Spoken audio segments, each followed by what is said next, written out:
Hello everyone, today I will be tell you about cooperative principle and implicature. This topic delves into how we communicate effectively and the underlying rules that guide our conversation. And let's start. For the first is, what is the cooperative principle? So, the cooperative principle was introduced by philosopher H.P. Grice in 1975. It suggests that effective communication relies on participants working together to achieve mutual understanding.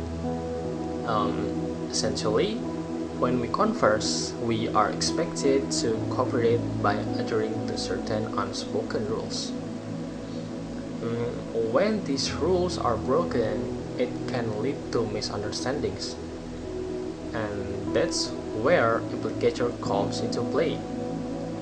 For example, if someone says nice weather today during a rainstorm, they might be using sarcasm to imply the opposite.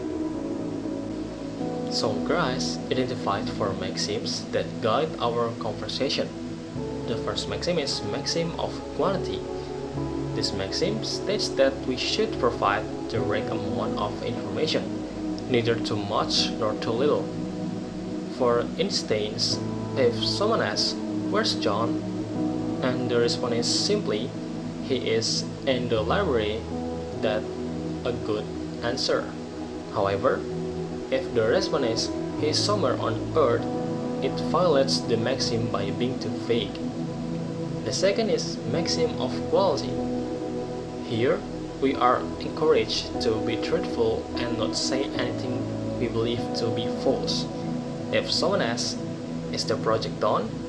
and the response is yes, that's acceptable if true.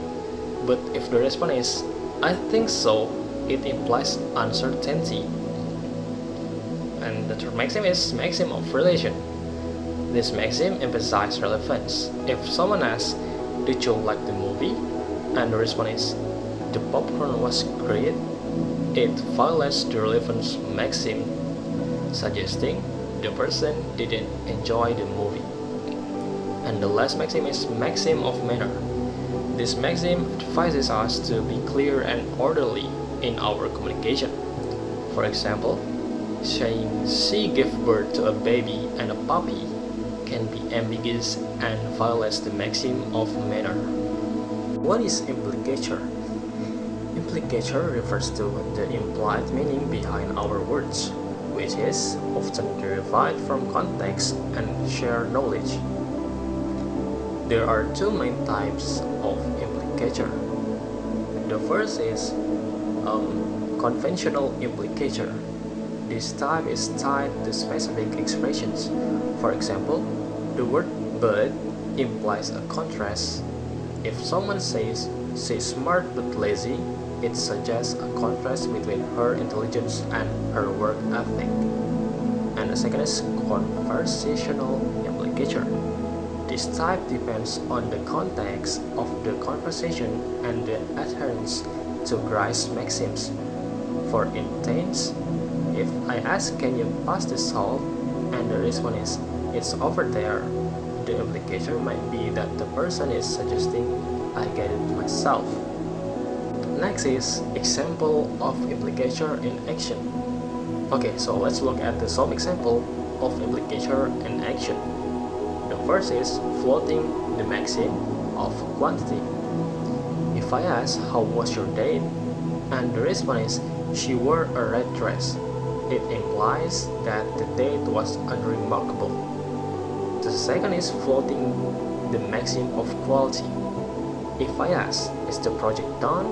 and the response is, "I did my best," it implies that the project is likely incomplete or unsatisfactory.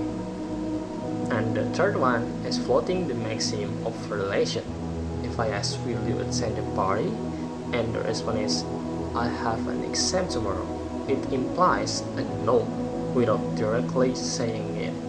Okay, why do we use implicature? So implicature serves several important functions in communication. Example is politeness. We often use implicature to soften our responses. For example, saying "I'll think about it" can imply a polite refusal.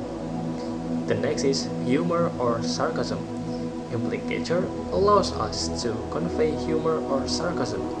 For instance, saying "great job" after a mistake implies criticism. Social harmony. We use implicature to avoid direct conversation. For example, saying "it's interesting" can imply disapproval without being overly negative. And the last is efficiency. Implicature helps us communicate more efficiently by skipping obvious details. For instance, saying "the door is open" can imply a request to close it without stating it directly. Conclusion. So, the cooperative principle and implicature are essential for effective communication. By following Grice's maxims, we can enhance our conversational skills and better understand the message conveyed by others. And remember, communication is not just about words we say, it's also about meanings we imply. So, that's all for me. Thank you for watching.